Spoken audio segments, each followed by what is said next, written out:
আপনারা দেখবেন যে আমাদের বিজিবি 10 নম্বর পোস্টের সামনে এখনও 6 থেকে 700 নৌকা যেগুলো আমরা জব্দ করেছি, এই সবগুলো নৌকা কিন্তু আমরা শুধুমাত্র বিজিবি জব্দ করেছি। আমাদের সৈনিক পর্যন্ত এখানে যখন অপারেশন করেছে সেখানে তারা সংঘবদ্ধ হামলার শিকার হয়েছে।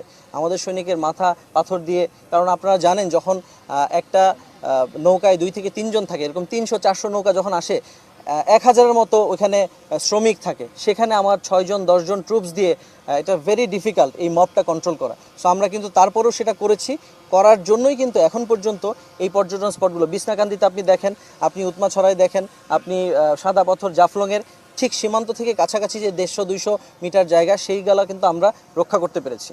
বিজিবি সর্বদাই 24/7 আমরা এটা অপারেশনাল, আমাদের 24 ঘন্টায় আমাদের টহল নিয়োজিত থাকে এবং এই টহলগুলো আমার যে মূল প্রায়োরিটি সেটা হচ্ছে সীমান্ত সুরক্ষা, মাদক এবং আমাদের অবৈধ অস্ত্র বা সীমান্ত অপরাধ, এইগুলো বিরোধী আমরা অপারেশন পরিচালনা করি।